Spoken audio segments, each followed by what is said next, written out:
ശിവഗിരിശിഖരാഗ്രേ ദിവ്യപത്മാസനസ്ഥം വരദമഭയഹസ്തം പാപവിധ്വംസപാദം സുജനനികരസേവ്യം ചാരുകാരുണ്യനേത്രം കലികലുഷവിനാശം നൗമി നാരായണാഖ്യം. ജയ നാരായണ ഗുരുപ്രിയേ ശിവഗിരീശ്വരി ശാരദേ ചതുരാസ്യാക്ഷി ശരചന്ദ്രമരീചികേ.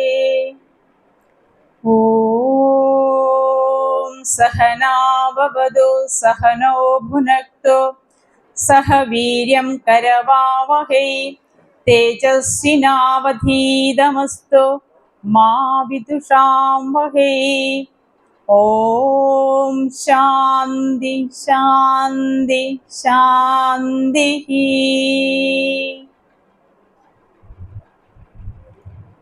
ഏറെ ആദരണീയരായ ഈ ശാഖയുടെ സെക്രട്ടറി, ശാഖയുടെ ഏറെ ബഹുമാനായ പ്രസിഡന്റ്, വൈസ് പ്രസിഡന്റ്, അതുപോലെ തന്നെ യൂണിയൻ മാനേജിംഗ് കമ്മിറ്റി അംഗങ്ങൾ, വനിതാ സംഘം, ഏതൊരു ശാഖയുടെയും പ്രവർത്തനത്തിന് മുതൽക്കൂട്ടെന്ന് പറഞ്ഞ വളരെ ചലനാത്മകമായ വനിതാ സംഘവും അതുപോലെ തന്നെ യൂത്ത് മൂവ്മെന്റും, പോഷക സംഘടനകളായ മൈക്രോ ഫിനാൻസ്, അതുപോലെ കുടുംബയോഗം കൺവീനർമാർ, ഇവരൊക്കെയാണ്.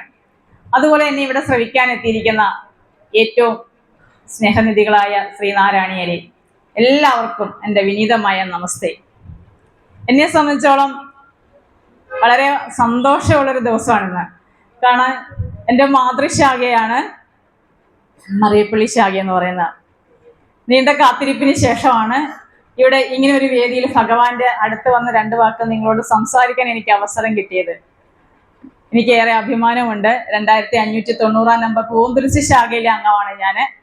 ഇപ്പം നിങ്ങൾക്കറിയാം, ഇവിടുന്ന് തന്നെ പിരിഞ്ഞു പോയ പൂന്തുരുത്തി ശാഖയിലെ അംഗത്തെ നമ്മുടെ തറവാട്ടിലേക്ക് വരുമ്പോൾ നമുക്കൊരു സന്തോഷമൊക്കെ ഇല്ലേ?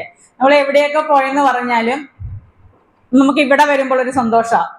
അപ്പൊ എല്ലാത്തിനും അതിൻ്റെതായ സമയമുണ്ട്. ബാക്കി എന്നാ ദാസ അല്ലേ? അതുപോലെ തന്നെ അതിന് ഒരു സമയമുണ്ട്. അപ്പൊ ഗുരുവിന്റെ ക്ഷേത്ര പ്രതിഷ്ഠയാണ് ഞാൻ ഉദ്ദേശിച്ചത്.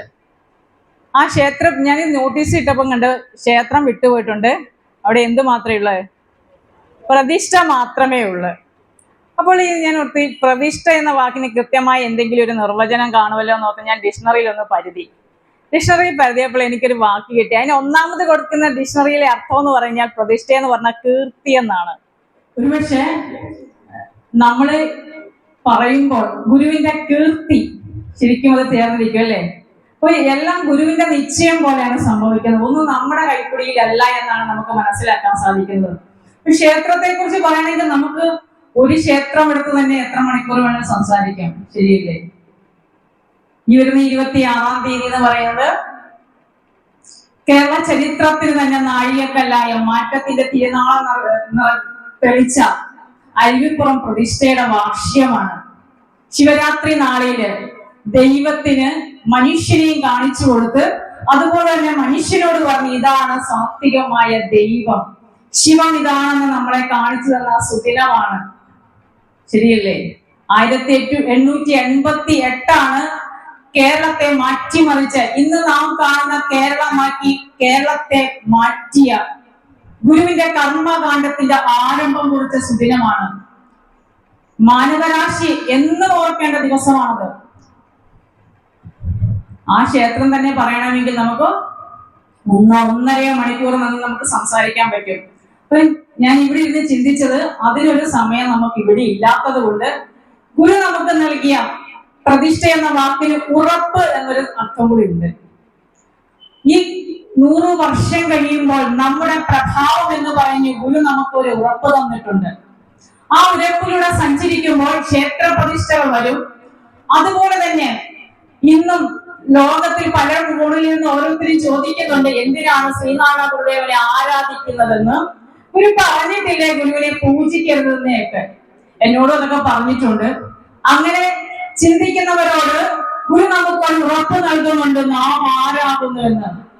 ഇന്നാണ് ലോകത്ത് അവതരിച്ച ഒരു അവതാരവും താൻ ആരാണെന്ന് ലോകത്തിനോട് നേരിട്ട് സംഭവിച്ചിട്ടില്ല. ശ്രീകൃഷ്ണ പരമാത്മാവിനെ നമ്മൾ തിരിച്ചറിയുന്നത് വ്യാസവിരചിതമായ മഹാഭാരതത്തിലെ ഒരേടായ ഭഗവത്ഗീതയിലൂടെയാണ്.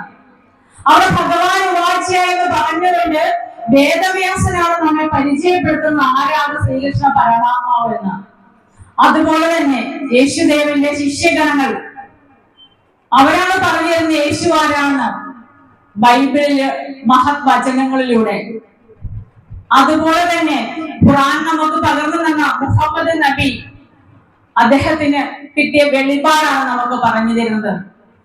എന്നാൽ ലോകം കണ്ട ഒരു കളങ്കം പോലും ഒരാൾക്കും കണ്ടുപിടിക്കാൻ പറ്റാത്ത മഹാഗുരു എന്ന് പറയുന്ന പൂർണ്ണ അവതാരത്തെ കുറിച്ച് അവിടുന്ന് തന്നെ നമുക്ക് പറഞ്ഞു തന്നിട്ടുണ്ട്.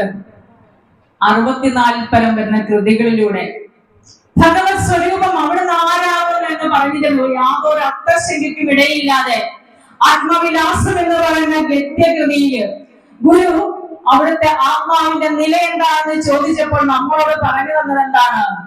നാമും ദൈവവും ഒന്നാകുന്നു എന്നാണ്.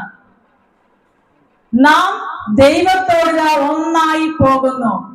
ഇത്ര വ്യക്തമായിട്ട് സ്വന്തം സ്വരൂപം ദൈവമാകുന്നു എന്നാ പറഞ്ഞു തന്നത്. എന്നിട്ടും നമ്മൾക്കെല്ലാം എപ്പോഴും സംശയമാണ്, ശരിയല്ലേ? കാരണം ഒരാളെ കുറ്റം പറയാൻ സാധ്യമല്ല. നമ്മൾ കടലിൽ ചെന്ന് കഴിഞ്ഞാൽ നമുക്ക് വെള്ളം കോരിയെടുക്കണമെങ്കിൽ നമുക്കൊരു പാത്രത്തിന്റെ ആവശ്യകതയുണ്ട്. ഒന്നെങ്കിൽ കൈക്കുമ്പിളെടുക്കാം, അല്ലെങ്കിൽ ഒരു പാത്രം എടുത്ത് ആ പാത്രത്തിന്റെ ആകൃതിയിലാണ് നമുക്ക് ആ വെള്ളത്തെ നമുക്ക് ലഭിക്കുന്നത്. അതുപോലെയാണ് മഹാഗുരു എന്ന് പറയുന്ന അനന്ത സാഗരത്തെ ഓരോ മനുഷ്യനും അവന്റെ ചിന്തയ്ക്കും അവന്റെ യുക്തിക്കും നിന്ന ഭഗവാനെ എടുക്കുമ്പോഴാണ് ഒരു സാമൂഹ്യ പരിഷ്കർത്താവും വിപ്ലവകാരിയും ചിന്തകനും കവിയുമൊക്കെയായി പല രൂപത്തിൽ പല ഭാവത്തിൽ നമുക്ക് കാണാൻ സാധിക്കുന്നത്. എന്നാൽ മഹാഗുരുവിന്റെ ആത്മീയ ഔന്നിത്യം അറിയണമെങ്കിൽ അല്പമെങ്കിലും ആത്മീയത നമ്മളിൽ ഉണ്ടായിരിക്കണം. അപ്പോഴാണ് നമുക്ക് ബംഗനാട്ടിൽ നിന്ന് വന്ന ഗുരുദേവൻ ആരാണ്? ടാഗോർ മഹാഗുരുവിനെ കണ്ടപ്പോൾ എന്താ പറഞ്ഞത്? ഗീതാഞ്ജലിക്ക് നൊബൽ സമ്മാനമൊക്കെ ലഭിച്ച് ലോകത്തിന്റെ പല ഭാഗങ്ങളിലുള്ള സന്യാസിമാരെ കണ്ട്, അതുപോലെ തന്നെ ബംഗനാട്ടിൽ നിന്ന് വന്നതാണ്. അതായതാണ് ബംഗനാട് എന്ന് പറയുന്നത് ബംഗാളാണ്. ബംഗാളിൽ നിന്ന് എന്ത് ചെയ്യുന്നുവോ ഭാരതം അത് നാളെ ചെയ്യാൻ വേണ്ടി ആലോചിക്കത്തേ ഉള്ളെന്നാണ് ഒരു ആപ്തവാക്യം. കാരണം ഒരുപിടി മഹാരഥന്മാർക്ക് ജന്മം നൽകിയ രാജാറാം മോഹൻ റോയ്, സ്വാമി വിവേകാനന്ദൻ, ശ്രീരാമകൃഷ്ണ പരമഹംസർ, ഈശ്വരചന്ദ്ര വിദ്യാസാഗർ, അങ്ങനെ ബങ്കിം ചന്ദ്ര ചാറ്റർജി, അങ്ങനെ ഒരുപിടി മഹാരഥന്മാർക്ക് ജന്മം നൽകിയ ബംഗാൾ എന്ത് ചെയ്യുന്നു എന്ന് അതിനെക്കുറിച്ച് ഭാരതം എന്ന മഹാരാജ്യം ചിന്തിക്കത്തേ ഉള്ളെന്നാണ് ഒരു ആപ്തവാക്യം. ആ നാട്ടിൽ നിന്ന് വന്ന ടാഗോർ ഭഗവാനെ കണ്ടപ്പോൾ ഞാൻ കേരളത്തിൽ തെക്കേ അറ്റത്ത് വിരാജിക്കുന്ന ഒരു സാമൂഹ്യ പരിഷ്കർത്താവിനെ കണ്ടെന്നാണോ പറഞ്ഞത്? അതോ ഒരു കവിയെ കണ്ടെന്നാണോ പറഞ്ഞത്? അതോ ഒരു വിപ്ലവകാരിയെ കണ്ടെന്നാണോ പറഞ്ഞത്? അങ്ങനെയാണോ പറഞ്ഞത്? അദ്ദേഹം ഗുരുദേവൻ എന്നറിയപ്പെടുന്നത്, ബംഗാളിലെ ഗുരുദേവനാണ് അദ്ദേഹം. അദ്ദേഹത്തിന് ആത്മീയ അനുഭൂതിയുണ്ട്. കാരണം ഒന്നിനെ കണ്ട് തിരിച്ചറിഞ്ഞ ഒരാൾക്ക് മാത്രമേ അതെന്താണെന്ന് മനസ്സിലാക്കാൻ സാധിക്കത്തുള്ളൂ. ആ രവീന്ദ്രനാഥ് ടാഗോർ ഗുരുവിനെ കണ്ടപ്പോൾ എന്താ പറഞ്ഞത്? ഞാൻ ലോകത്തിന്റെ പല ഭാഗങ്ങളിൽ സഞ്ചരിച്ചിട്ട് ഈ ശ്രീനാരായണ ഗുരുദേവന് തുല്യമായിട്ട് ഗുരുവിനെ ഒപ്പം വെക്കാനാ പറഞ്ഞത് ആദ്യം. എന്നിട്ട് എന്താ പറഞ്ഞത്? ഒപ്പം പോയിട്ട് വെക്കാൻ പറ്റുമോ? ഇതിനേക്കാൾ ശ്രേഷ്ഠൻ പോയിട്ട് ഇതിന്റെ ഒപ്പം വെക്കാൻ ഒരാളെ ഞാൻ കണ്ടിട്ടില്ലെന്നാ പറഞ്ഞത്. ഈ മഹാഗുരുവിന്റെ നയനങ്ങൾ എങ്ങനെയാകുന്നു? അനന്തതയിലേക്ക് നീട്ടിയിട്ടിരിക്കുന്ന ആ യോഗ നയനങ്ങൾ എനിക്ക് ഒരിക്കലും മറക്കാൻ സാധ്യമല്ല എന്നാണ് അദ്ദേഹം ആ ശിവഗിരി മഠത്തിന്റെ ഡയറി കുറിച്ചിട്ടത്. അപ്പോൾ ആര് തന്നെയാണ് ഗുരു? ഒരു പൂജനീയൻ തന്നെയാകുന്നു എന്നാണ് ആ വാക്ക് പറഞ്ഞു തരുന്നത് നമുക്ക്. അതുപോലെ തന്നെ കൂടെ ഉണ്ടായിരുന്ന ആളോട് ഒരു അഭിപ്രായം ചോദിച്ച് ദീനബന്ധു CF ആൻഡ്രൂസ്, അദ്ദേഹം ക്രിസ്ത്യൻ മിഷണറിയാണ്. ക്രിസ്തു മതത്തിന്റെ പ്രചരണാർത്ഥമാണ് ഇവിടെ കേരളത്തിൽ വന്നത്. അദ്ദേഹം ഗുരുവിനെ കണ്ടപ്പോൾ എന്താണ് പ്രതിപാദിച്ചത്? ഗുരു ആരാണെന്ന് നമ്മളോട് പറഞ്ഞെന്ന്, ഇവിടെ മനുഷ്യന്മാരെയൊക്കെ പിടിച്ച് ദൈവത്തെ ആക്കുമ്പോൾ നമ്മളോട് പറഞ്ഞു തന്നു, ഞാനിതാ ദൈവത്തെ മനുഷ്യരൂപത്തിൽ കണ്ടു. ഞാൻ ദൈവത്തെയാണ് മനുഷ്യരൂപത്തിൽ കണ്ടത്. അത് ഈ തെക്ക് വിരാജിക്കുന്ന ശ്രീനാരായണ ഗുരുദേവൻ അല്ലാതെ മറ്റാരുമല്ല എന്നാ പറഞ്ഞത്. തന്റെ അനുഭവം അദ്ദേഹം ഫ്രഞ്ചിലെ തത്വചിന്തകനായ സർ റോമൻ റോളണ്ടിന് എഴുതി. ഞാൻ യഹൂദിയിലെ ഇടയബാലനെ ഇവിടെ കണ്ടു എന്നാ പറഞ്ഞത്. അത് ശ്രീനാരായണ ഗുരുദേവൻ അല്ലാതെ മറ്റാരുമല്ല എന്ന് പറഞ്ഞു. അങ്ങനെ ഗുരുവിനെ ഒരിക്കൽ പോലും കണ്ടിട്ടില്ലാത്ത സർ റോമൻ റോളണ്ട് ഇപ്രകാരമാണ് എഴുതിയത് ഗുരുവിനെ കുറിച്ച്: കർമ്മനിരതനായ ജ്ഞാനി എന്ന്.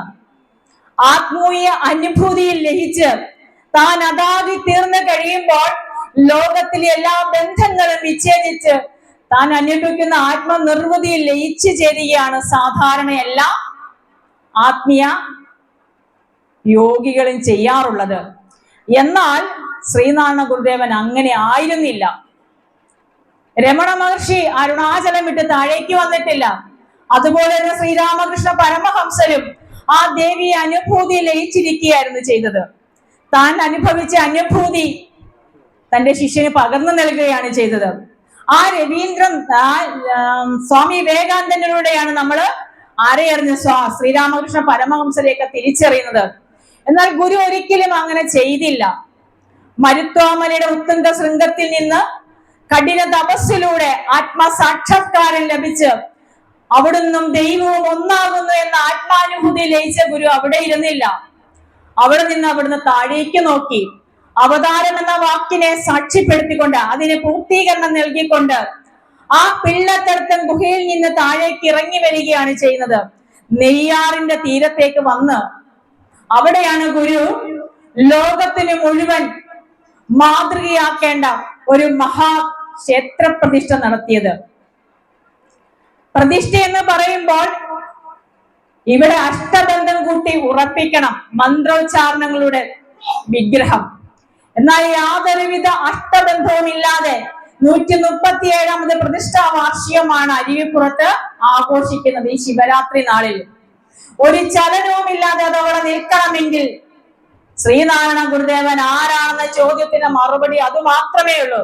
ഒരു ശിലയോട് ഇറുകിച്ചേർണമെങ്കിൽ 2635 ഡിഗ്രി സെൽഷ്യസ് ചൂട് വേണം.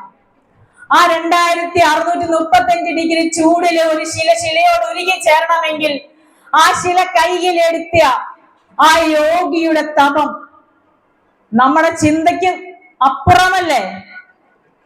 അത് ഗുരു ചിച്ചടചിന്തത്തിൽ നമുക്ക് വെളിപ്പെടുത്തി തരുന്നുണ്ട്. ഒരു കോടി ദിവാകരൊത്തുയരും പടിപാരോടു നീരനലാതി കേടും കെടുമാറു കിളർന്നു വരുന്നൊരു നിന്റെ വടിവ് എങ്ങനെയാ, നിന്റെ സ്വരൂപം എങ്ങനെയാണ്? കോടി സൂര്യന്മാരുടെ പ്രഭാവമാകുന്നു എന്നാ പറഞ്ഞു തരുന്നത്. എനിക്ക് നിങ്ങൾക്കും ചിന്തിക്കാൻ പറ്റുമോ കോടി സൂര്യന്മാരുടെ പ്രഭാവം എന്ന് പറയുന്നത്? ഒരു സൂര്യനെ താങ്ങാൻ പറ്റത്തില്ല അല്ലെ? അയ്യോ, ചൂട് കാരണം ഒരു രക്ഷയുമില്ലെന്ന് പറയുന്നത്. അപ്പോൾ നമുക്ക് കോടി സൂര്യന്മാരുടെ പ്രഭാവം ചിന്തിക്കാൻ പോലും പറ്റത്തില്ല. ഒരു കോടി സൂര്യന്മാരുടെ പ്രഭാവത്തോട് നിൽക്കുന്ന മഹാഗുരുവിന് മാത്രമേ ഉള്ളൂ ആ ശിലയോട് ഉരുക്കി ചേർക്കാൻ ആക്കത്തുള്ളൂ. അതുകൊണ്ടാണ് ഇന്നും അത് ഇളകാതെ നിൽക്കുന്നത്. അവിടെയാണ് ലോകം എന്താണോ ആഗ്രഹിച്ചത് അത് ഗുരു നമുക്ക് നൽകിയത്. നമ്മളൊക്കെ പാഠപുസ്തകങ്ങളിൽ പഠിച്ചിട്ടുണ്ട്. 1893 സ്വാമി വിവേകാനന്ദൻ ചിക്കാഗോയിൽ ചെന്ന് അമേരിക്കക്കാരെ വിളിച്ചു എന്റെ സഹോദരി സഹോദരന്മാരെ എന്ന്. എല്ലാവരും പഠിച്ചിട്ടില്ലേ? ഉണ്ടായി. ഇത്രയും നേരം നമ്മള് ഒരു കഥയൊക്കെ കേട്ട് സങ്കടപ്പെട്ടിരിക്കുകയായിരുന്നല്ലേ? അതൊക്കെ ജീവിതത്തിന്റെ ഭാഗമാണ്. സന്തോഷമുണ്ടെങ്കിൽ ദുഃഖവുമുണ്ട്. അത് നമ്മള് മനസ്സിലാക്കുക. നമ്മുടെ കണ്ണിൽ നിന്ന് കണ്ണുനീരല്ലാട്ട് അതിനേക്കാൾ ഉപരി നമ്മൾ നമ്മുടെ പ്രവൃത്തിയിൽ അത് കാണിച്ച്. ചിലര് എല്ലാരും അയ്യോ സ്വത്തം വെക്കാനൊക്കെ എല്ലാവർക്കും ഇഷ്ടമാണ്. പക്ഷെ നമ്മുടെ മുന്നിൽ ഒരു അപകടം കണ്ടു കഴിഞ്ഞാൽ നമ്മൾ എന്താ ആദ്യം ചെയ്യുന്നത്? നമ്മുടെ സുരക്ഷതയല്ല നോക്കുന്നത്? ആണോ നോക്കുന്നത്? അങ്ങനെയുള്ളവരാണ് നമ്മളിൽ അധികം പേരും. പക്ഷെ നമ്മള് ഭഗവാൻ നമുക്ക് തന്ന പോലെ അനുകമ്പ നമ്മുടെ ജീവിതത്തിൽ നമുക്കാണ് വരുന്നതെന്ന രീതിയിലുള്ള അനുകമ്പ നമ്മളിൽ ഉണ്ടാകുമ്പോഴാണ് നമ്മുടെ സങ്കടങ്ങൾക്കൊക്കെ അർത്ഥവത്താകുന്നത് അല്ലേ? അല്ലെങ്കിൽ അത് വെറും പ്രഹസനമായിരിക്കും. അപ്പോൾ നമ്മളെല്ലാവരും പാഠപുസ്തകത്തിൽ പഠിച്ചിട്ടുണ്ട് ചിക്കാഗോയിലെ സുപ്രസിദ്ധമായ പ്രസംഗം എന്ന് പറയുന്നത്. പഠിച്ചിട്ടുണ്ടോ? ഒന്ന് കൈ പൊക്കിക്കേ. ഇത്ര നേരം അനങ്ങി എല്ലാരും ഇരിക്കുക. എല്ലാരും ഒന്ന് എണ്ണിപ്പിക്കണമെന്നൊക്കെ എന്നോട് പറഞ്ഞത്. പഠിച്ചിട്ടുണ്ടോ? ഒന്ന് കൈയൊക്കെ ഒന്ന് പൊക്കിക്കേ ഒന്ന്. ദൈവം ഞങ്ങളെ മുക്കാനെയും പഠിപ്പിച്ചായിരുന്നു. എൻ്റെ കൂടെ ഒരു ചേട്ടനെ പഠിപ്പിച്ചുള്ളു. അന്നേരം നിങ്ങൾ ഉറങ്ങിപ്പോയായിരിക്കും അല്ലേ? ഇപ്പോഴിടയ്ക്കൊക്കെ ഓരോരുത്തർ കണ്ണടയ്ക്കുന്നുണ്ട്. എന്നാൽ അത് നമ്മളെല്ലാവരും പഠിച്ചിട്ടുണ്ട്, നമ്മളെ പഠിപ്പിച്ചിട്ടുണ്ട്. അവിടെ ചെന്ന് എൻ്റെ സഹോദരി സഹോദരന്മാരെ എന്ന് വിളിച്ച്. എന്നാൽ അതിനും 5 വർഷം മുമ്പ് 32 വയസ്സ് മാത്രം പ്രായമുള്ള ഒരു യുവയോഗി ലോകത്തോട് വിളിച്ചു പറഞ്ഞു, ഒരു ക്ഷേത്രവും പ്രതിഷ്ഠിച്ചതിന് ശേഷം ഒരാളും ചെയ്യാത്ത കാര്യം. അവിടെ എന്താണ് കോറിയിട്ടത് ഗുരു? ജാതിഭേദം മതദ്വേഷം ഏതുമില്ലാതെ സർവരും സോദരത്വേന വാഴുന്ന മാതൃകാസ്ഥാനമാമിത്. ഇതിലെന്ത് കാര്യമെന്നാ ചിന്തിക്കുന്നല്ലേ?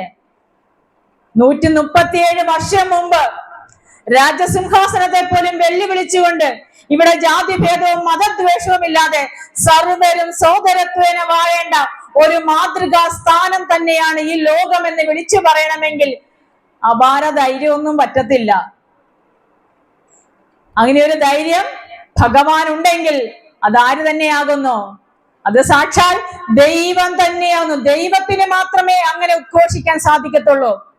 കൽപ്പന കല്ലേ പിളക്കുന്ന ശ്രീമൂലം തിരുനാളിന്റെ നാട്ടില് രാജസിംഹാസനത്തോട് അനുവാദം ചോദിക്കാതെ ക്ഷേത്രത്തിന്റെ പരിസരത്ത് പോലും നടക്കാൻ വയ്യാത്ത ആ സാഹചര്യത്തിലാണ് ചിന്തിക്കുക ക്ഷേത്രം തന്നെ പ്രതിഷ്ഠിച്ച് നടത്തി തന്നത്.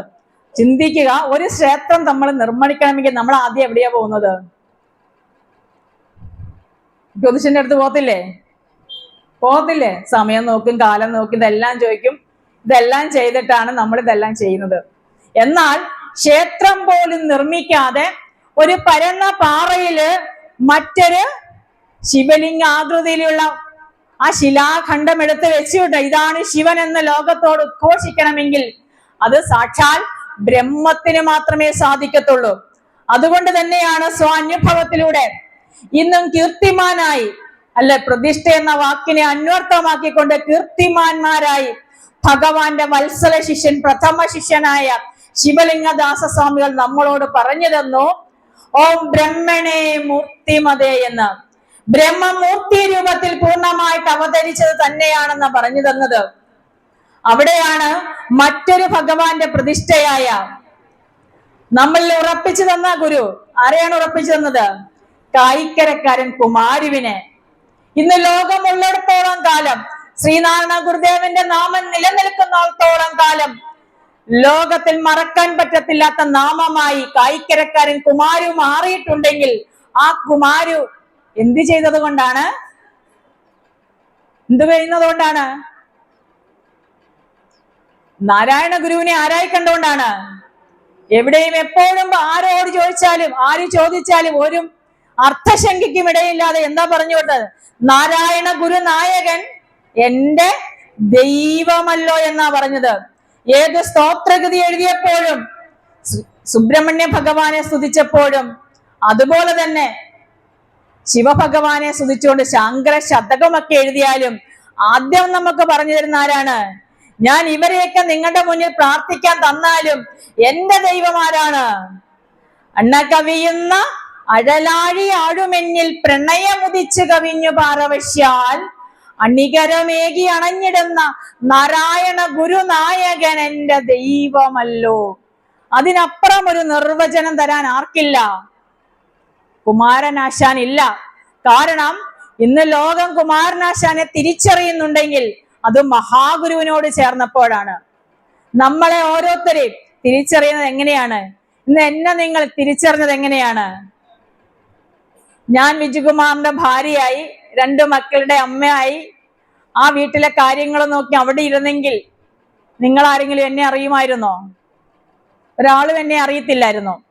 പക്ഷേ എന്ത് ചോദിച്ചാലും നമുക്കെല്ലാവർക്കും എങ്ങനെയാണ്? സമയമില്ല. സമയമുണ്ടോ? ഉണ്ടോ? സമയമില്ലാത്ത കുറച്ചു പേരെ ഇവിടെ വന്നിരിക്കുന്ന, ബാക്കി ഇത്രയും വലിയൊരു ശാഖയിൽ ഇത്രയും ആള് മതിയോ? നമുക്ക് സമയമില്ലാത്ത കുറച്ചു പേരല്ലേ ഇവിടെ ഇരിക്കുന്ന. അപ്പൊ ഞാനും എനിക്ക് സമയമില്ല എന്ന് വിചാരിച്ചപ്പോ, എനിക്ക് സമയം ഉണ്ടെന്ന് ഞാൻ ചിന്തിച്ചപ്പോഴാണ് എനിക്ക് ഇങ്ങനെയാകാൻ സാധിച്ചത്. നിങ്ങൾക്ക് ഓരോരുത്തർക്കും തീർച്ചയായിട്ടും ഇത് സാധ്യമാകും എന്നുള്ള ഏറ്റവും വലിയ ഉദാഹരണമാണ് നിങ്ങളുടെ മുന്നിൽ നിൽക്കുന്ന ഞാൻ തന്നെയൊന്നും വേണ്ടതല്ലേ. ഈ രഞ്ജിത് രവീന്ദ്രൻ കുറച്ച് അധികം കാലമായി ഇവിടെ ഉണ്ടായിരുന്നല്ലേ? ഉണ്ടായിരുന്ന ആളാണോ?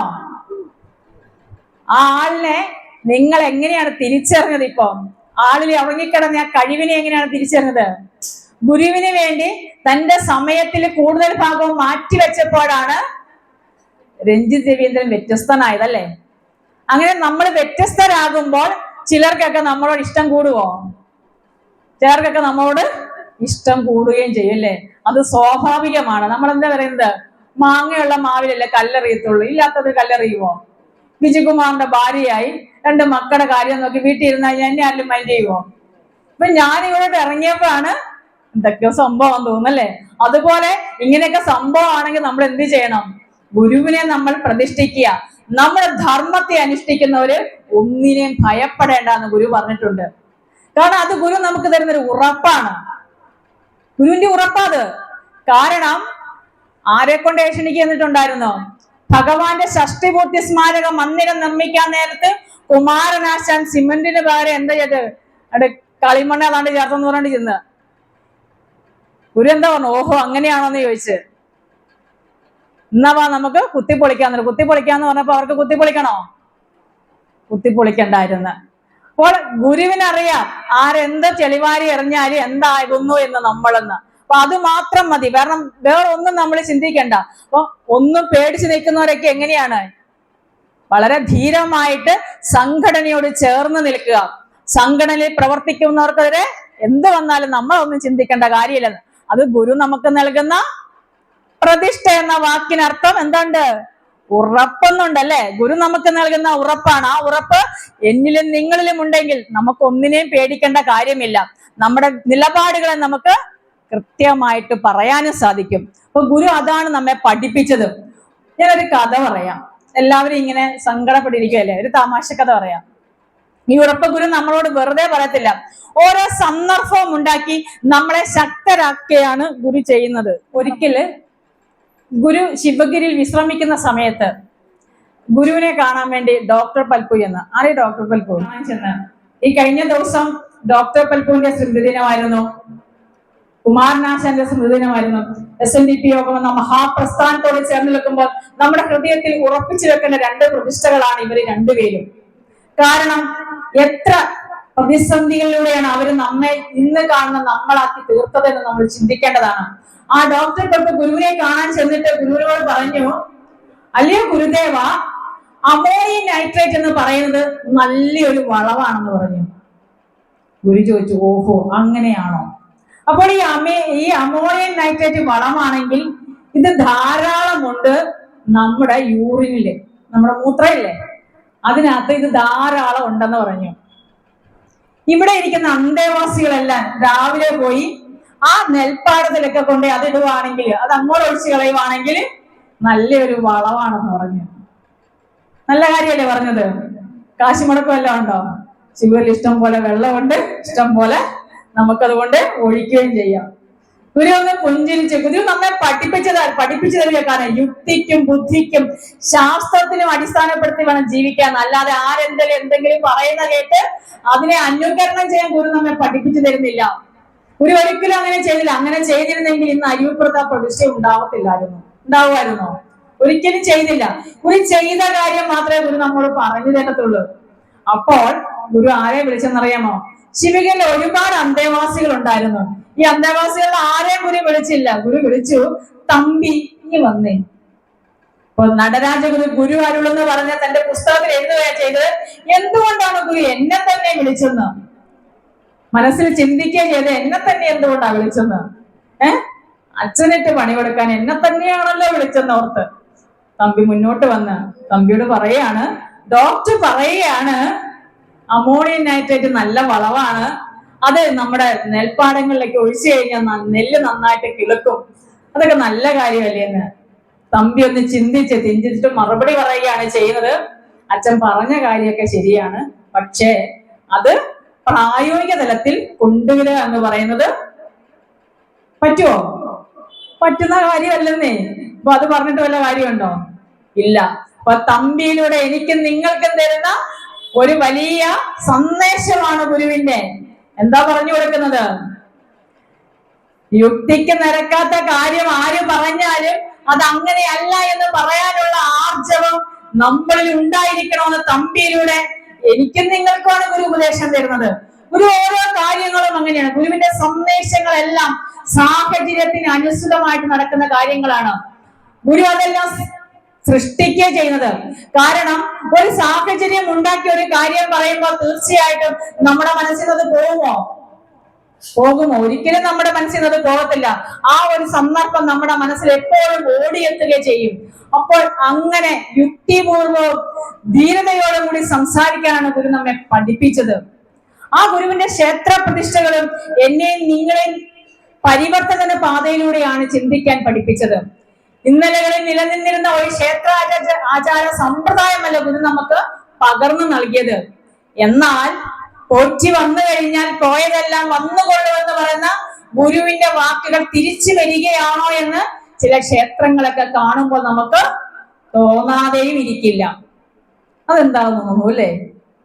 ഗുരു കാഞ്ഞിരപ്പള്ളി ഭാഗത്ത് ഒരു ക്ഷേത്രത്തിന്റെ പ്രതിഷ്ഠയൊക്കെ നടത്തി കഴിഞ്ഞപ്പോൾ പ്രതിഷ്ഠയ്ക്ക് എന്ത് ചെയ്യണം? അത് നിത്യപൂജ നടത്തണം.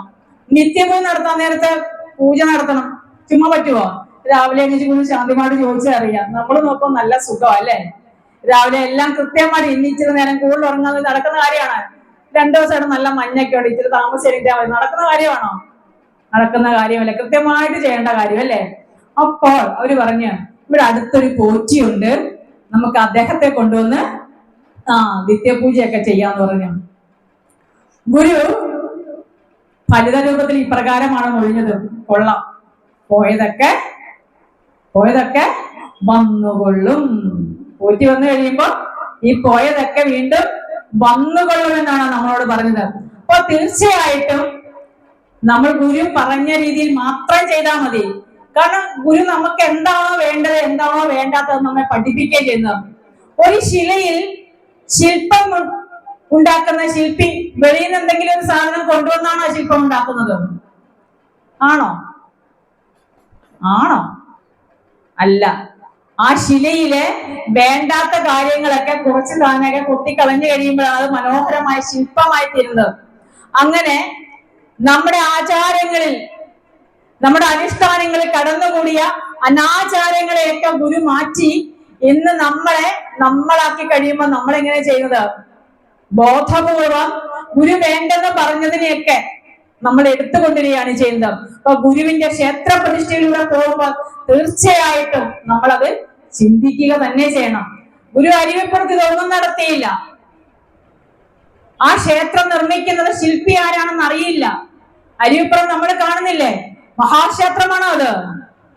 പക്ഷെ ആ ക്ഷേത്രം നിർമ്മിച്ച ആളെ നമുക്കറിയില്ല.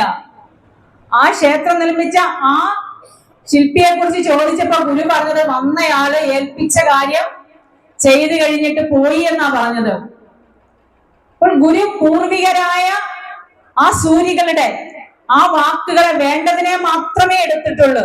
അപ്പോൾ അതിനെ അങ്ങനെ ചെയ്യണമെങ്കിൽ ഒരു ആർജവം ഉണ്ടായിരിക്കണം.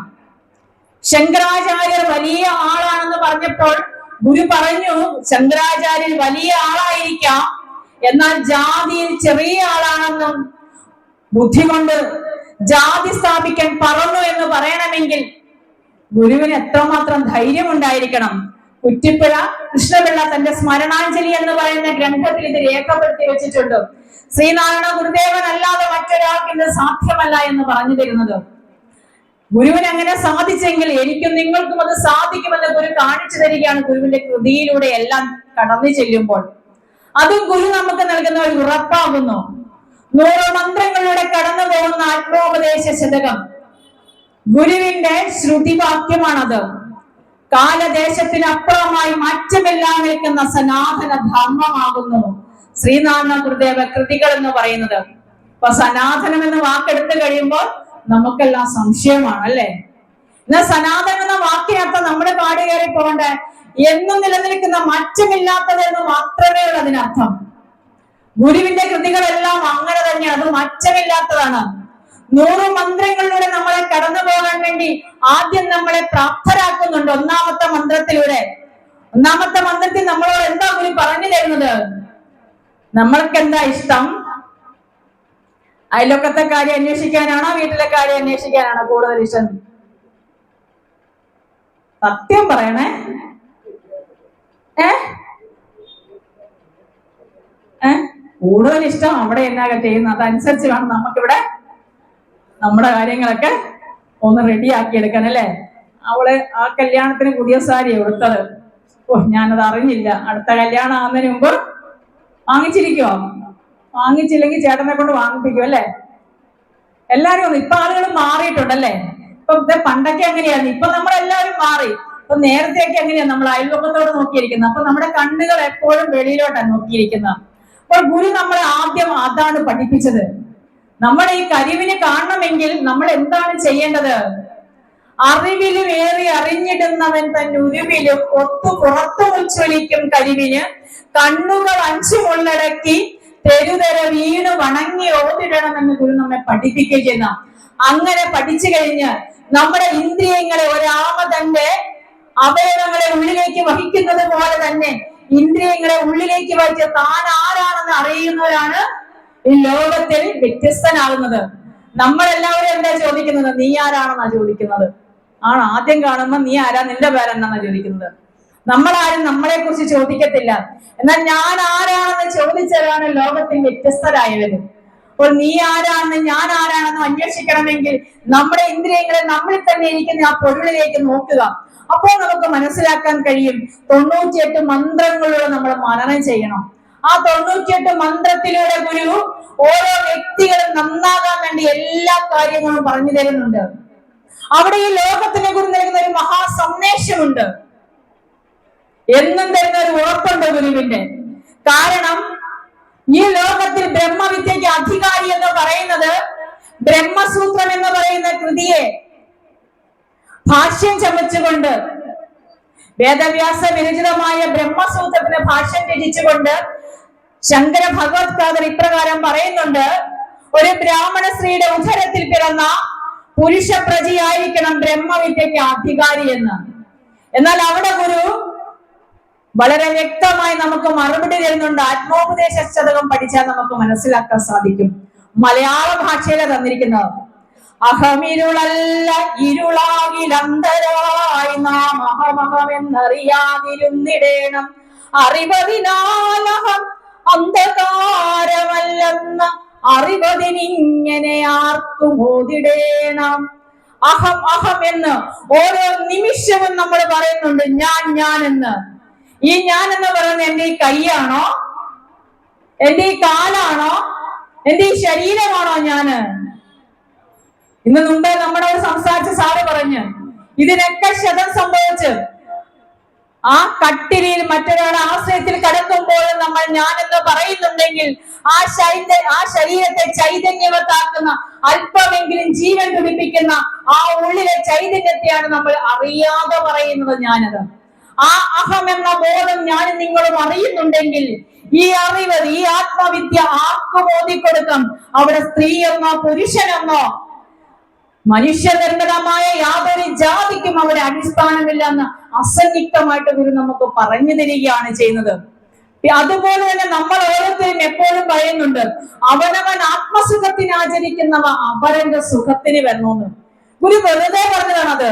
അതിന് മുന്നിലെ 2 വരിയാണ് അതിനെ അർത്ഥവത്താക്കുന്നത്. എന്തുകൊണ്ടാ പറഞ്ഞത്? അവനിവനെന്നറിയുന്നതൊക്കെ ഓർത്താൽ അവനിൽ ആദിമമായ ഒരു ആത്മരൂപം. ഈ അവനെന്നും ഇവനെന്നും നമ്മൾ തിരിച്ചറിയുന്നെല്ലാം ഒരൊറ്റ ആത്മരൂപമാണെന്ന് മനസ്സിലാക്കുക. അതുകൊണ്ടാണ് നീ നിന്റെ സുഖത്തിന് ചെയ്യുന്ന കർമ്മങ്ങൾ അപരന്റെ സുഖത്തിന് വരുന്നത്. കാരണം നീ അവന് ചെയ്യുന്നത് ആർക്ക് ചെയ്യുന്നത് തന്നെയാണ്, നിനക്ക് ചെയ്യുന്നത് തന്നെയാണ്. ഈ 2 വരി കൂടെ പഠിക്കുമ്പോഴാണ് നമുക്ക് മനസ്സിലാക്കാൻ സാധിക്കുന്നത് ഗുരു എത്ര അർത്ഥശങ്കയ്ക്കിടയില്ലാതെ വ്യക്തതയോടെയാണ് കാര്യങ്ങൾ പറഞ്ഞു തരുന്നത്. അങ്ങനെ കാര്യങ്ങൾ ബോധ്യപ്പെടുത്തി തരുന്ന ഒരു ഗുരുവിന് മാത്രമേ സാധിക്കത്തുള്ളൂ. കാരണം പിന്നീട് അത് എന്തുകൊണ്ട് എന്ന് നമുക്ക് ചോദ്യം ഉണ്ടാകത്തില്ല. അത്രയ്ക്ക് വ്യക്തതയുണ്ട് ഗുരു നമുക്ക് തരുന്ന ഓരോ മൊഴിമുത്തിനും. അവിടുത്തെ മൗനത്തിന് പോലും വ്യക്തമായ അർത്ഥമുണ്ടെന്ന് പണ്ഡിതന്മാർ അതുകൊണ്ടാണ് അഭിപ്രായപ്പെടുന്നത്. ഇത്ര മഹാകാവ്യങ്ങളൊക്കെ എഴുതി തന്ന മഹാഗുരു ഒരു കവി എന്ന നിലയിൽ കേരളം ഇതുവരെ അംഗീകരിച്ചിട്ടുണ്ടോ, പറഞ്ഞിട്ടുണ്ടോ? ഒരു കവിയല്ലാത്തത് കൊണ്ടാണോ? മൃഗേന്ദ്ര മുഖം എന്ന് പറയുന്ന അപൂർവമായ വൃത്തത്തിലാണ് 100 മന്ത്രങ്ങളുള്ള ആത്മോപദേശകൻ രചിച്ചു തന്നിരിക്കുന്നത്. ആ വൃത്തത്തിലൊക്കെ കാവ്യരചന എന്ന് പറയുന്നത് വളരെ അസംഭവ്യമാണ്. അപ്പോൾ ഗുരുവിന് അസാധ്യമായിട്ടൊന്നുമില്ല. അത്ര ശ്രേഷ്ഠമായ കവിത്വം നിറഞ്ഞു നിൽക്കുന്ന ഗുരുവിനെ കുറിച്ച് നമ്മളെ പഠിപ്പിച്ചില്ല ഒരു പാഠപുസ്തകത്തിലും. ഗുരുവിന്റെ ഒരു കൃതി പോലും നമ്മെ പഠിപ്പിച്ചില്ല. പഠിപ്പിച്ചിട്ടുണ്ടോ? ഗുരുവിന്റെ ഒരു കൃതിയെങ്കിലും. ഗുരു നമുക്ക് തന്ന ഉദ്ബോധനാത്മകൃതി, അതിന് ഏറ്റവും ശ്രേഷ്ഠമെന്ന് നമുക്ക് പറയാം അനുകമ്പാദശകം. സ്വസ്വരൂപം ഗുരു നമുക്ക് വെളിപ്പെടുത്തി തരുന്ന അനുകമ്പാമൂർത്തിയായ ഗുരുവിന്റെ അനുകമ്പാദശകം എന്ന് പറയുന്ന കൃതിയെങ്കിലും എടുത്ത് നമ്മെ പഠിപ്പിച്ചിരുന്നുവെങ്കിൽ തീർച്ചയായിട്ടും മറ്റൊരുവന്റെ മുന്നിൽ വാളോങ്ങുമ്പോൾ ഒരു കുഞ്ഞിനെ, നമുക്കറിയാം ഒരു ഉപദ്രവവും ഇല്ലാത്ത ഒരു കുഞ്ഞിനെ പോലും കൊല്ലാൻ മടിക്കാത്ത രീതിയിൽ മനുഷ്യ ഹൃദയം ശിലയായി മാറിയെങ്കിൽ അവനിൽ വേണ്ട ഗുണങ്ങളെ അവനെ പഠിപ്പിക്കാത്തത് കൊണ്ടാണ്. നമുക്ക് വേണ്ടാത്ത ഒരുപാട് കാര്യങ്ങളൊക്കെ നമ്മെ പഠിപ്പിക്കുന്നുണ്ട് പാഠപുസ്തകങ്ങളിൽ, അല്ലേ? അവർക്കത് വേണ്ടാത്തതാണ്. ഞാൻ പഠിച്ച കാര്യമൊന്നും കൊണ്ട് എനിക്കൊരു പ്രയോജനം വന്നില്ല. തല്ലിക്കൊന്ന് എന്തൊക്കെ കാണാതെ പഠിച്ചല്ലേ? പഠിച്ചായിരുന്നോ? പഠിച്ചത് കാണാതെ പഠിച്ച് എഴുതി പരീക്ഷ കഴിയുമ്പോൾ പിന്നെ ആവശ്യമുണ്ടോ? എന്നാൽ കുറെ മൂല്യങ്ങള് സ്കൂളുകളിൽ കുട്ടികളെ ത്യാഗം പഠിപ്പിക്കണമെന്നാണ് ഗുരു പറഞ്ഞു തന്നത്. കാരണം ത്യാഗിയായിരിക്കണം നമ്മള്. സന്യാസി എന്ന് പറഞ്ഞ ത്യാഗിയായി. ഇതൊക്കെ ഗുരുവിന്റെ കാഴ്ചപ്പാടാണ്, അവിടുത്തെ ദർശനത്തിന് മഹിമയാണത്. മറ്റൊരാളെ ചിന്തിക്കാത്ത രീതിയിൽ അവിടെ ഗുരു അനുകമ്പാമൂർത്തിയായ ഗുരു നമ്മെ പഠിപ്പിക്കുന്ന ഒന്നാമത്തെ മന്ത്രം ഒന്ന് നമുക്ക് ചിന്തിച്ചു നോക്കാം. അതെങ്ങനെയാ തുടങ്ങുന്ന ഗുരു? ഒരു പീഡ ആർക്ക് വരുത്തരുതെന്നാണ് പറയുന്നത്? ആനയ്ക്ക് വരുത്തരുത് ആണോ? നമ്മുടെ ആ കാഴ്ചപ്പാടിൽ ഏറ്റവും ചെറിയ ജീവിയെ ഉറുമ്പിനെയാണ്. ആ എറുമ്പിന് പോലും ഒരു പീഡ വരുത്തരുതെന്നുള്ള തരത്തിലുള്ള അനുകമ്പ ഉണ്ടായിരിക്കണം. അങ്ങനെയുള്ള അനുകമ്പ എന്നിലും നിങ്ങളിലും ഉണ്ടായിരിക്കണമെങ്കിൽ നമ്മളിൽ എന്തുണ്ടായിരിക്കണം? സദാ കരുണാകര നിൻ തിരുമൈ വിട്ടകലാതെ ചിന്തയും. അപ്പൊ കരുണയുടെ ആകാരമായ ദൈവത്തിന്റെ തിരുമൈ കണ്ടിട്ടുള്ളവർ കൈവക്കിക്കേ. മുമ്പേ ചോദിച്ചാന്ന് ദൈവത്തെ കണ്ടവര് കൈവക്കാൻ. ആരും കൈവക്കിയില്ല. ആരാണ്ടൊക്കെ ഒരാൾ കൈവക്കി, ഞാൻ കണ്ടില്ലായിരുന്നു കേട്ടോ. ഗുരു അതിനകത്ത് പറഞ്ഞാൽ ഒന്നാമത്തെ മന്ത്രത്തിൽ അങ്ങനെ പറയാൻ ഗുരു ചുമ്മാ പറയുമോ? അങ്ങനെ ചിന്തിച്ചാർന്നത്? നിൻ തിരുമൈ വിട്ടകലാതെ ചിന്ത. നിന്റെ തിരുമൈ, നിന്റെ ശ്രേഷ്ഠമായ പരിപാവനമായ ആ മെയ്, ആ ശരീരം എല്ലായ്പ്പോഴും എന്റെ മനസ്സിലുണ്ടായിരിക്കണമെന്ന് പറഞ്ഞത്. കാണാത്ത ഒരു സ്വരൂപം നമ്മുടെ മനസ്സിലുണ്ടാകുമോ?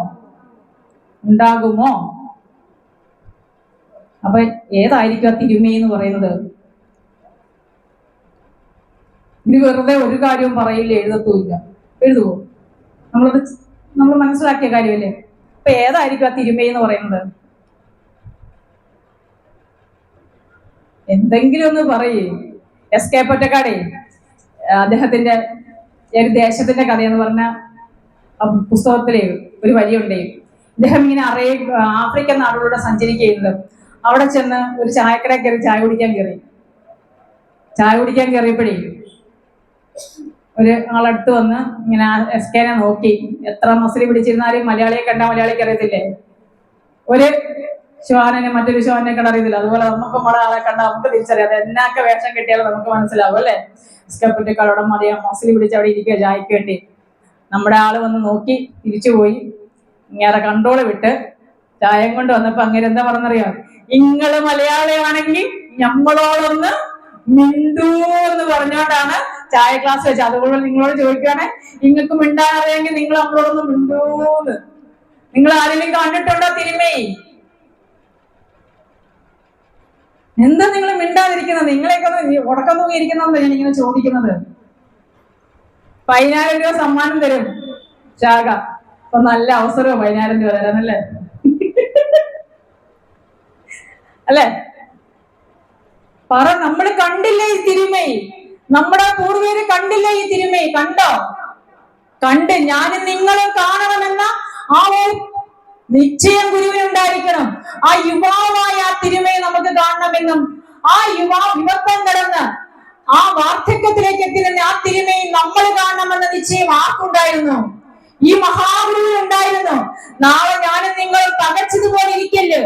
തിരുമേനി എന്റെ മനസ്സിൽ എപ്പോഴും ഉണ്ടായിരിക്കണം എന്ന് പറയുമ്പോൾ ഈ അനുകമ്പാമൂർത്തിയായ ഗുരുവിന്റെ തിരുമേനിയല്ലാതെ നമുക്ക് ഏത് രൂപമാണ് ഉണ്ടാവേണ്ടത്? അതുകൊണ്ട് തന്നെയാണ് ഗുരു നമ്മോട് പറയുന്നത്. കാരണം ദൈവത്തെ വേറെ ഒരു രൂപത്തിൽ ആരെങ്കിലും കണ്ടിട്ടുണ്ടോ?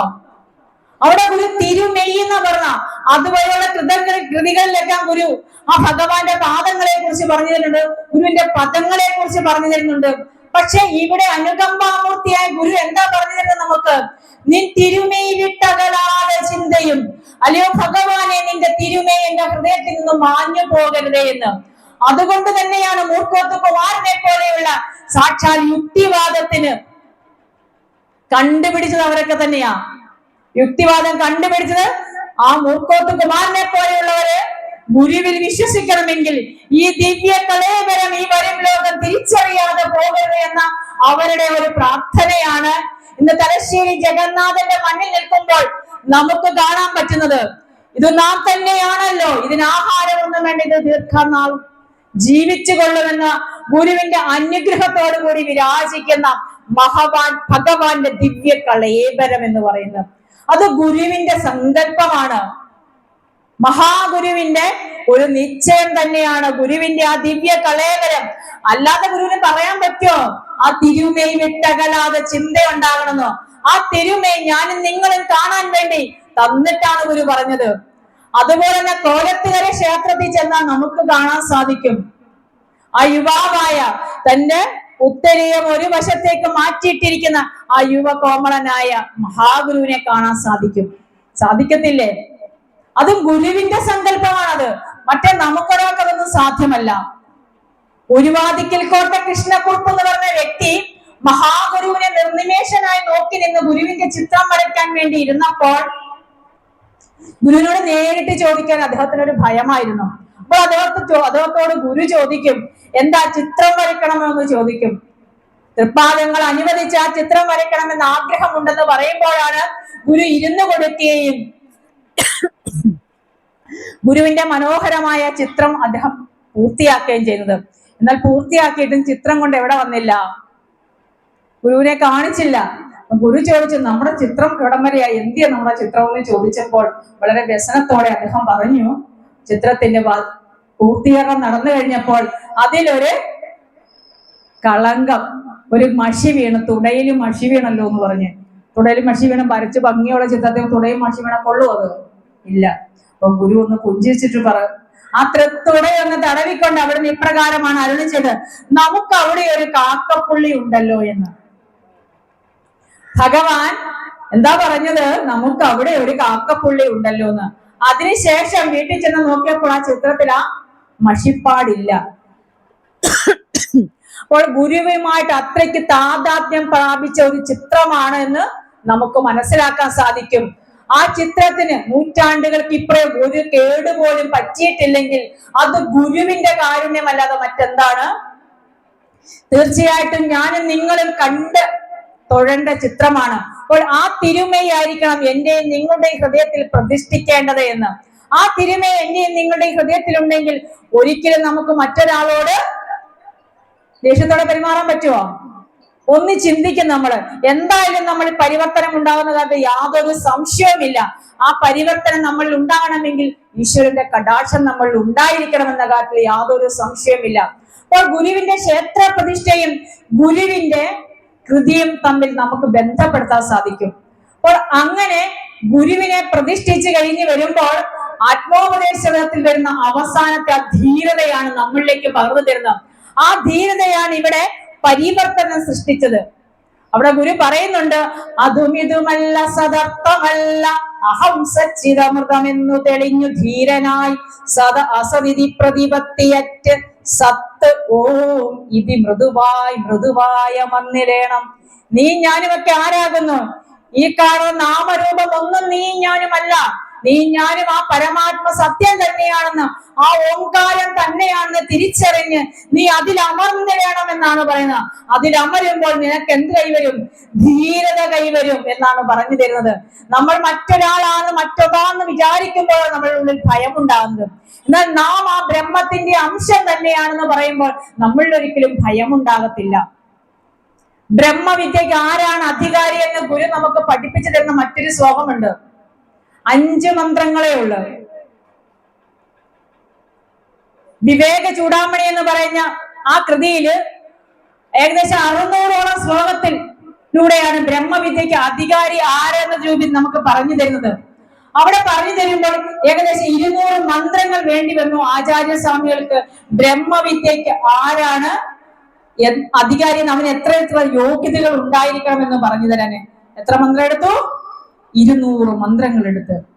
എന്നാൽ കേവലം 5 മന്ത്രങ്ങളിൽ, 5ാമത്തെ മന്ത്രങ്ങളിൽ ഭാരതത്തിന്റെ മഹാവാക്യങ്ങളെ ഗുരു സംക്ഷിപ്ത രൂപത്തിൽ നമുക്ക് പറഞ്ഞു തരുന്നുണ്ട്. തത്വമസി എന്ന് പറയുന്ന മഹാവാക്യം, അയം ആത്മാ ബ്രഹ്മ, കേട്ടിട്ടില്ലേ? ഇങ്ങനെയുള്ള മഹാവാക്യങ്ങളെ ബ്രഹ്മവിദ്യാ പഞ്ചകത്തിലെ 5ാമത്തെ മന്ത്രത്തിൽ ഗുരു പറഞ്ഞു തരുന്നുണ്ട്. പ്രജ്ഞാനം ബ്രഹ്മ എന്ന് തുടങ്ങുന്ന ആ കൃതിയിൽ, ആ മന്ത്രത്തിൽ പറഞ്ഞു തരുന്നുണ്ട്. അതിന്റെ ആദ്യത്തെ വരിയിൽ ഗുരു നമുക്ക് പറഞ്ഞു തരുന്നുണ്ട് ആരാണ് ബ്രഹ്മവിദ്യക്ക് അധികാരി എന്ന് പറയുന്നത്. നിത്യാനിത്യ വിവേകദോഹി നിതരാം നിർവേദമാപത്യ സദ്വിദ്വാനത്ര ശമാദിഷക്കലസിദാസ്യാൻ മുക്തികാമോ ഭുവി പശ്ചാത് ബ്രഹ്മവിദുത്തമം പ്രണതി സേവാത്തി പ്രസന്നം ഗുരു പ്രച്ഛേത്കോഹം കുതോ ജഗതി സ്വാമിൻ പദത്വം പ്രഭോ.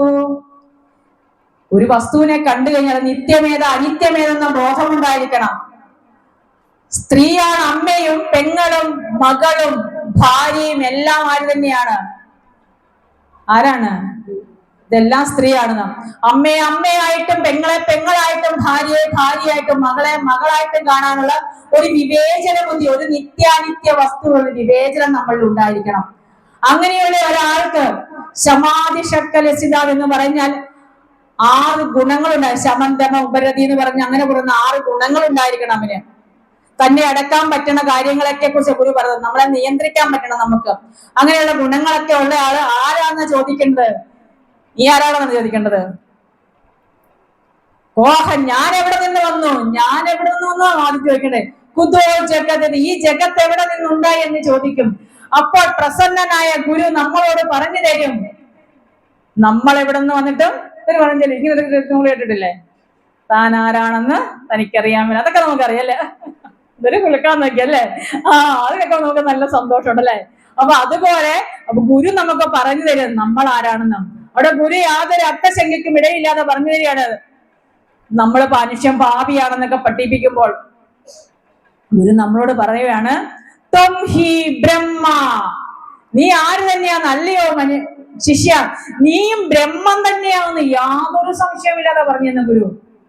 ത്വം ഹി ബ്രഹ്മ നചേന്ദ്രിയാണി നമനോ ബുദ്ധുന്ന ചിത്തം ബഹു പ്രാണാഹംകൃത അന്യതവൈ അസദോ അസദവിദ്യാ കൽപ്പിതം സ്വാത്മിനി എന്ന് പറഞ്ഞേ. ഇതെല്ലാം നീ ഏത് തന്നെയാണോ? നീ ബ്രഹ്മം തന്നെയാണോ? നീ ഇന്ദ്രിയങ്ങളാണ്, മനസ്സാണ്, ബുദ്ധിയാണ്, അഹങ്കാരമാണെന്ന് കരുതുന്നത് എന്തുകൊണ്ടാണ്? നിന്നിലെ അവിദ്യ കൊണ്ടാണ് നമ്മളെ പഠിപ്പിച്ചു തരികയാണ് ഗുരു. അപ്പോൾ ഗുരുവിന്റെ കൃതികളും ഗുരുവിന്റെ ക്ഷേത്ര പ്രതിഷ്ഠകളും തമ്മിൽ നമുക്ക് താരതമ്യം ചെയ്യാൻ സാധിക്കും. കാരണം രണ്ടും ഒരേ തത്വത്തിലേക്ക് നമ്മെ കൊണ്ടുപോകുന്നത്. ഏകമായ പരമ്പൊരുളിലേക്കാണ് എന്നെയും നിങ്ങളെയും കൈപിടിച്ച് ഗുരു കൊണ്ടുപോകുന്നത്.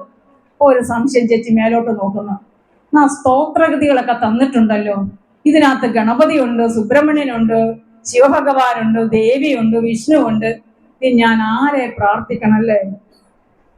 കൺഫ്യൂഷൻ തീർക്കണേ എന്ന് പറഞ്ഞിട്ട് ചേച്ചി മേലോട്ട് നോക്കുവാണ്. നമ്മൾ ചിന്തിക്കും, പക്ഷേ കയ്പുള്ള മരുന്നേ അമ്മമാര് മധുരം പുരട്ട് നമുക്ക് തരുന്നില്ലേ? തരുവോ? ആ മരുന്നുള്ളിലേക്ക് ചെന്ന് കഴിയുമ്പോൾ നമ്മുടെ രോഗം മാറിക്കോളും. അതിന് പുറമേ ഇച്ചിരി മധുരം നമുക്ക് ചേച്ചി തരുന്ന പോലെയാണ് ആ ബ്രഹ്മമാണെന്ന് ഒന്നും അറിയാത്ത നമ്മളോട്. കാരണം ഈശ്വര ആരാധന പോലും അരുതെന്ന് പറഞ്ഞ് മാറ്റി നിർത്തിയ ഒരു സമൂഹത്തിനാണ് ഗുരു ഇത്ര ശ്രേഷ്ഠമായ കൃതികൾ തന്നത്.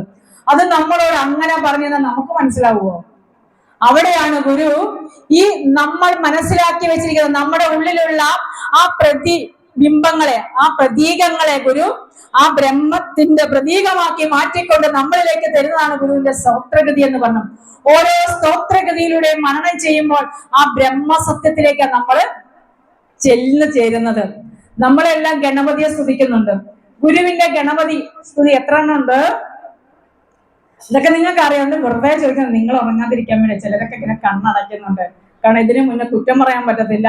ഇതിനു മുന്നേ നമ്മൾ ഒരു 3/4 മണിക്കൂർ 1 മണിക്കൂറിനുള്ള നല്ലൊരു ക്ലാസ് കേട്ട്, നമ്മൾ മനുഷ്യരല്ലേ അല്ലേ, ഒത്തിരി നേരം നമുക്ക് ഇരിക്കാൻ പറ്റും. അതിന്റെ ഒരു ആലസ്യമാണ് നമുക്ക് മനസ്സിലാക്കാൻ സാധിക്കും. അവിടെ പറ്റുമോ നമുക്ക്? പറ്റുമോ? ഞാൻ ഇപ്പൊ എന്താ ചോദിച്ചത്? ഉറങ്ങാത്തവര് പറ. എത്ര എണ്ണം ഉണ്ട്? ഒന്നല്ലേ ഉള്ളൂ? സംശയമുണ്ടോ? ഇതന്നെ നമുക്കൊക്കെ ഒരു സംശയം മറുപടി പറയാൻ വേണ്ടി. ഇതാണ് നമ്മുടെ ഉള്ളിൽ എല്ലാവരും. ഒരൊറ്റ ഒരു വിനായകാട്ടം, വിനയിക്കുന്നവൻ എന്ന രീതിയിൽ, നമ്മളെ വേണ്ടാത്തവരെ എടുത്തു മാറ്റുന്നവൻ എന്ന രീതിയിലാണ് വിനായകാട്ടം നമുക്ക് തന്നത്. അതിലെ 1ാമത്തെ മന്ത്രത്തിൽ വിനായകനെ സ്തുതിച്ചുകൊണ്ടൊരു മന്ത്രമുണ്ട്, 4 വരി മന്ത്രമുണ്ട്. ഈ മന്ത്രത്തിൽ നമുക്ക് എവിടെയെങ്കിലും വിനായകന്റെ സ്വരൂപം കാണാൻ പറ്റുമോ? ഒരൊറ്റ വാക്കിൽ മാത്രമേ വിനായകന്റെ സ്വരൂപമുള്ളൂ.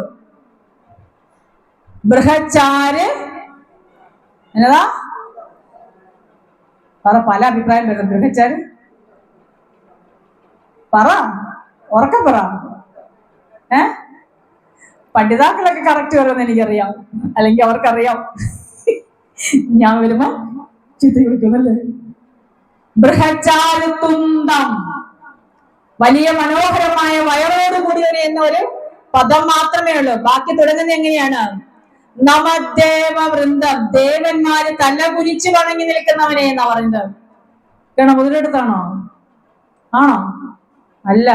നമദേവ വൃന്ദം ലസവേദഗന്ധം, സകല വേദത്തിനും ഇരിപ്പിടമായ, സകല വേദത്തിന്റെ മൂല കാരണമായിട്ടുള്ളവനെ.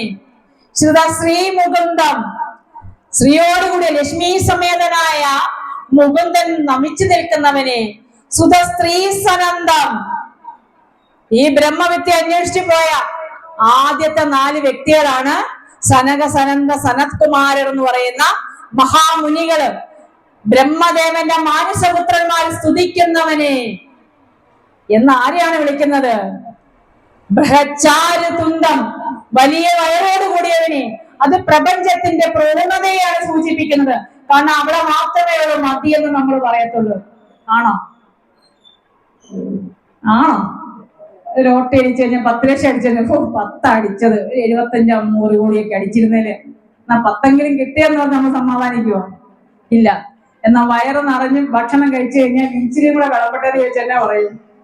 അയ്യോ, കൈ തൊഴുതുകൊണ്ടാ പറഞ്ഞ വേണ്ടായതല്ലേ.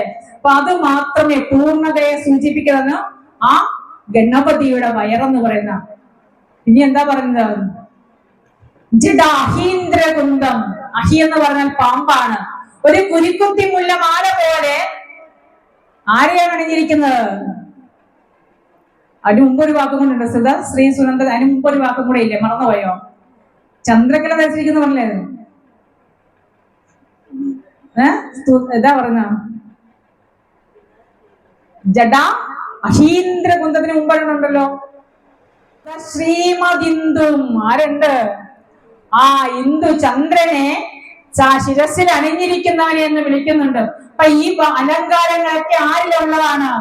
മഹാദേവനിലുള്ളതാണ്. അപ്പോൾ ഈ മഹാദേവനുള്ള ഈ അലങ്കാരങ്ങളെല്ലാം ഒക്കെ ഗണപതിക്ക് കൊടുക്കുന്നുണ്ടെങ്കിൽ ഈ ഗണപതി എന്ന് പറയുന്നത് ആര് തന്നെയാണ് കേട്ടോ. അപ്പോൾ ഇതെല്ലാം ആരിലുണ്ട്? ഗണപതിയിലുണ്ട്. അപ്പോൾ ഒരേ ബ്രഹ്മത്തിന്റെ തന്നെ പ്രതിരൂപങ്ങളാണ് ഗുരുവിന്റെ എല്ലാ ദേവീ ദേവ സങ്കല്പങ്ങളെന്ന് മനസ്സിലാക്കാൻ നമ്മുടെ കാലിലൊരു മുള്ള് കൊണ്ടു കഴിഞ്ഞാൽ ആ മുള്ളെടുക്കാൻ വേണ്ടി വേറൊരു മുള്ളിനെ ഉപയോഗിച്ച് കഴിയുമ്പോൾ നമ്മൾ എന്ത് ചെയ്യും? എടുത്ത മുള്ളിനെ പുറത്ത് വെക്കുവോ? ദൂരെ കളയോ ചെയ്യുന്നത്? 2 മുള്ളിങ്ങ ദൂരത്തേക്ക് എറിഞ്ഞു കളയും. അതുപോലെ തന്നെ നമ്മുടെ ഉള്ളിൽ നിറഞ്ഞു നിൽക്കുന്ന ആ പരമാത്മ ചൈതന്യത്തെ തിരിച്ചറിയാനുള്ള ഉപാധികളാണ് ഗുരുവിന്റെ സ്തോത്രഗതികൾ എന്ന് മനസ്സിലാക്കുക. ആ ബ്രഹ്മ ചൈതന്യത്തെ കണ്ടെത്തി കഴിയുമ്പോൾ അവിടെ ഗുരുവിനെ പ്രതിഷ്ഠിക്കുക. ഗുരു ആര് തന്നെയാണെന്നാണ് പറഞ്ഞു തരുന്നത്. ഗുരു ഗീതയിൽ ഉമാമഹേശ്വര സംവാദത്തിൽ ഉമയ്ക്ക് പറഞ്ഞു കൊടുക്കുന്നുണ്ട്, ഗുരു ബ്രഹ്മ ഗുരു വിഷ്ണു ഗുരുദേവോ മഹേശ്വര ഗുരു സാക്ഷാത് പരം ബ്രഹ്മ തസ്മൈ ശ്രീ ഗുരവേ നമഃ. സാക്ഷാൽ ബ്രഹ്മസ്വരൂപനാണ്. അക്ഷം കൊണ്ട് കാണാവുന്ന ബ്രഹ്മമാകുന്ന ഗുരു എന്ന് ഉമാമഹേശ്വര സംവാദത്തിൽ ഗുരുഗീതയിൽ പറഞ്ഞു തരുന്നുണ്ടെങ്കിൽ ആ വാക്കിനെ അന്വർത്ഥമാക്കിക്കൊണ്ടാണ് നാരായണൻ മരുത്വാമലയിൽ ഇറങ്ങി വന്നപ്പോൾ ഗുരു എന്ന നാമം സ്വീകരിച്ചത്. അവിടത്തേക്ക് അറിയാതെയാണ് അവിടുന്ന് ഗുരു എന്ന നാമം സ്വീകരിച്ചത്. മറ്റൊരാളും അവിടത്തേക്ക് ചാർത്തിക്കൊടുത്ത നാമമല്ല ഗുരുവെന്ന്. അതിന്റെ വാക്കിന്റെ അർത്ഥം തീർച്ചയായും അറിഞ്ഞുകൊണ്ട് തന്നെയാണ് നീതി കൊടുത്ത് ആ വാക്ക് അവിടുന്ന് സ്വീകരിച്ചത്. അവിടുന്ന് ഗുരുവാകുന്നു. അജ്ഞാനമാകുന്ന അന്ധകാരത്തിൽ കിടക്കുന്ന ലോകത്തെ കൈപിടിച്ച് ഉയർത്തുക എന്നാണ് അവിടുത്തെ കർമ്മത്തിന്റെ ജന്മത്തിന്റെ ഉദ്ദേശമെന്ന് മറ്റൊരാളും പറഞ്ഞു കൊടുക്കാതെ തന്നെ ഗുരുവിന് അറിയാമായിരുന്നു. ഗുരുവിന്റെ ദർശനമാല എന്ന് പറയുന്ന കൃതിയിൽ നമുക്കൊരു ഉറപ്പ് തരുവാണ് ഗുരു അത് ചെയ്ത് കാണിച്ചു. നിർവാണ ദർശനത്തില് 5-ാമത്തെ മന്ത്രത്തിൽ പറഞ്ഞെന്ന് അത് നമ്മൾ മറക്കരുത്. അവിടെയാണ് ഗുരുവാരാണെന്ന് തീർച്ചയായിട്ടും പറഞ്ഞു തരുന്നുണ്ട് നമുക്ക്.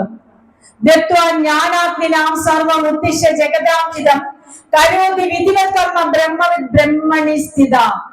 ജ്ഞാനമാകുന്ന അഗ്നിയിൽ സർവകർമ്മങ്ങളെ ദഹിപ്പിച്ചതിന് ശേഷം ലോകഹിതത്തിന് വേണ്ടി കർമ്മം ചെയ്യുന്ന ബ്രഹ്മവിട്ട് ബ്രഹ്മത്തിലാണ് സ്ഥിതി ചെയ്യുന്നത്.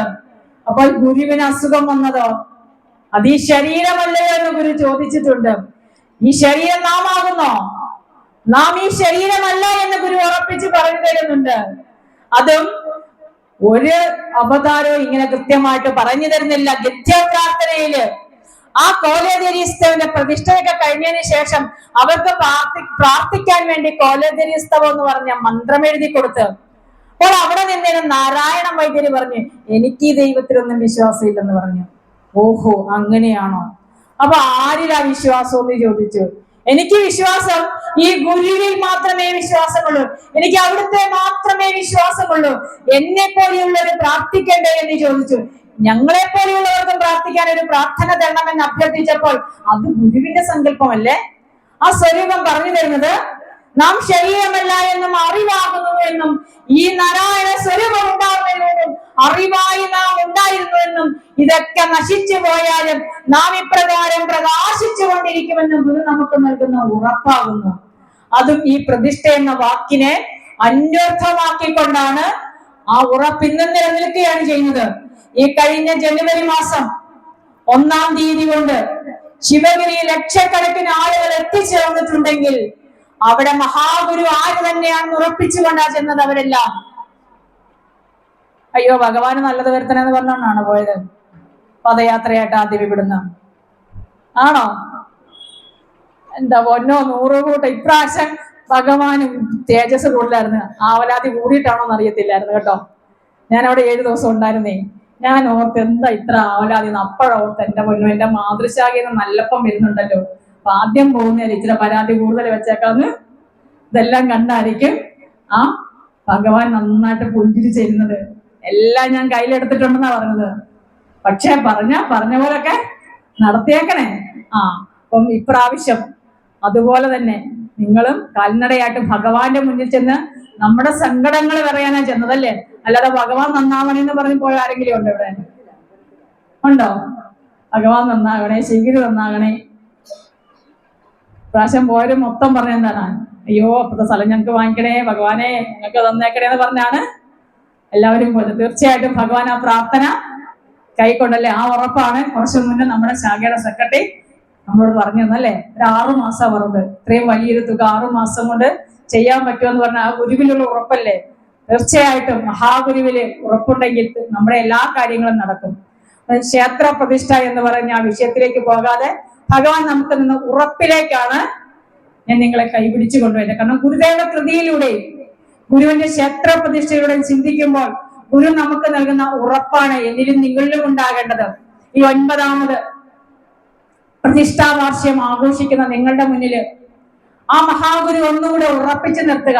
കാരണം പലതിലേക്ക് പോകാനുള്ള ഒരു വെമ്പൽ നമ്മുടെ ഉള്ളിലുണ്ട്.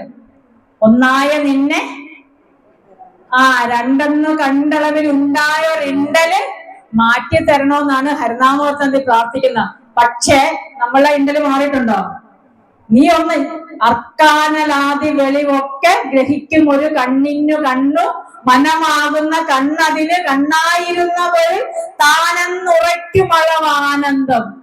ഈ കാണുന്ന പ്രപഞ്ചത്തിലെ സർവചരാചരങ്ങളെയും തിരിച്ചറിയുന്ന മനസ്സിലും ആ മനസ്സിനെയും കാണുന്ന കണ്ണായിട്ട് ഗുരുവിന്റെ ഏത് പഠിക്കണം?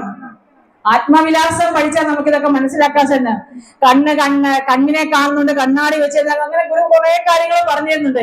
ഇതെല്ലാം കാണുന്ന കണ്ണായിട്ടിരിക്കുന്ന പൊരുളാണ് ആ ഭഗവാൻ എന്ന് തിരിച്ചറിയുമ്പോൾ തീർച്ചയായിട്ടും നമ്മുടെ ഉള്ളില് ഈ പ്രതിഷ്ഠ അങ്ങ് ഉറയ്ക്കും.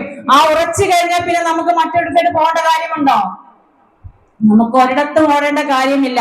കാരണം ഈ ഭഗവാൻ നമുക്ക് വേണ്ടതെല്ലാം തരും എന്ന കാര്യത്തിൽ ഗുരു നമുക്ക് നൽകുന്ന ഉറപ്പാകുന്നു. ഓരോ പ്രതിഷ്ഠാ വാർഷികം വരുമ്പോഴും നമ്മൾ ആ കാര്യം നമ്മുടെ ഹൃദയത്തിൽ ഉറപ്പിച്ചു നിർത്തുക. മഹാഗുരു നമുക്ക് നൽകിയ ക്ഷേത്രങ്ങളും ആ കൃതികളും ഗുരുവിന്റെ മൊഴിമുത്തുകളും എല്ലാം എന്താണ്? സാധാരണ മനുഷ്യനെ ആരാക്കി തീർക്കുന്നതാണ്? ദൈവമാക്കി തീർക്കുന്നവനാണ്. അതും ഇതുമല്ല, സദർത്ഥമല്ല, അഹസച്ചിതവതം എന്ന് തെളിഞ്ഞ് ധീരനായി സദ അസതിഥി പ്രതിപത്തിയറ്റ് സത്ത് ഓം ഇത് മൃദുവായി അമരാൻ വേണ്ടിയാണ് എന്നെയും നിങ്ങളെയും പഠിപ്പിക്കുന്ന ഗുരു. മന്ത്രദ്രഷ്ടാവായ ഗുരു അവിടുന്ന് നമുക്ക് മന്ത്രം ചെയ്യാൻ വേണ്ടി പറഞ്ഞു തന്നു. മറ്റൊരാളെ ആശ്രയിക്കാതെ സ്വയം നമുക്ക് ചെയ്യാൻ വേണ്ടി ഗുരു ഹോമമന്ത്രം തന്നു. 555 സൂത്രത്തിലൂടെ ബ്രഹ്മസൂത്രത്തെ കുറിച്ച് പരിചയപ്പെടുത്തിയപ്പോൾ കേവലം 24 സൂത്രം കൊണ്ട് ബ്രഹ്മവിദ്യ എന്താണെന്ന് പറഞ്ഞു തന്നു. അതിന് 3ാമത്തെ മന്ത്രത്തിൽ വളരെ വ്യക്തതയോടെ പറയുന്നു. അവിടുന്ന് പ്രകാശ സ്വരൂപനാണെന്ന് പറഞ്ഞു. ഗുരു പറഞ്ഞു തജ്ജ്യോതി എന്ന് പറഞ്ഞു തന്നു. അത് പ്രകാശമാകുന്നു എന്ന് പറഞ്ഞു തന്നു. നമ്മളെ കാണാൻ വേണ്ടി, നമുക്ക് പ്രാർത്ഥിക്കാൻ വേണ്ടി ഒരു സ്വരൂപമായിട്ട് വന്നിരിക്കുന്നതാണ് ഗുരു. ആ ഗുരുവിന്റെ സ്വരൂപത്തെ നമ്മൾ ഉറപ്പിക്കുക, അത് മനസ്സിലാക്കുക. അതിൽ പ്രപഞ്ചം മുഴുവൻ നിറഞ്ഞു നിൽക്കുന്ന ചൈതന്യമാണെന്ന്. ഒരിടത്ത് ഒതുങ്ങി നിൽക്കുന്നതല്ല ഗുരു. നാം ഇപ്രകാരം പ്രകാശിച്ചുകൊണ്ട് തന്നെ ഇരിക്കും. പക്ഷേ ഈ സൂര്യന്റെ പ്രകാശം നമ്മൾ എല്ലായ്പ്പോഴും നമ്മൾ അനുഭവിക്കുന്നുണ്ട്. എന്നാൽ ഒരു ലെൻസിലൂടെ കടത്തിവിടുമ്പോഴാണ് അത് കൂടുതൽ തീവ്രതയുള്ളതായി എന്നിലേക്കും നിങ്ങളിലേക്കും ആ ചൂടുണ്ടാകുന്നത്. ശരിയല്ലേ? അതുപോലെ ഈ വിശ്വം മുഴുവൻ നിറഞ്ഞു നിൽക്കുന്ന ഈ ചൈതന്യ സ്വരൂപത്തെ നമ്മളാകുന്ന ലെൻസിൽ കേന്ദ്രീകരിച്ച് നമ്മുടെ ഉള്ളിലേക്ക് സംശീകരിക്കുമ്പോൾ തീർച്ചയായിട്ടും ഈ മഹാഗുരുവിന്റെ പ്രഭാവം നമ്മളിൽ ഓരോരുത്തരിലും വരുമെന്ന കാര്യത്തിൽ ഉറപ്പു നൽകിക്കൊണ്ട് ഇങ്ങനെ ഒരു അവസരം എനിക്ക് ഒരുക്കി തന്ന ഈ ശാഖയുടെ ഏറെ സ്നേഹനിധികളായ എന്റെ മാതൃശാഖയിലെ പ്രിയപ്പെട്ട ഓരോ വ്യക്തിത്വങ്ങൾക്കും എന്റെ ഹൃദയം നിറഞ്ഞ നന്ദിയും കടപ്പാടും അറിയിച്ചുകൊണ്ടും എന്റെ വാക്കുകൾ മഹാഗുരുവിന്റെ ശ്രീപാദങ്ങളിൽ സമർപ്പിച്ചുകൊള്ളുന്നു. ഏവർക്കും ഹൃദ്യമായ പ്രതിഷ്ഠാദിനം ആശംസിച്ചുകൊണ്ട് നിർത്തട്ടെ. നന്ദി, നമസ്തേ.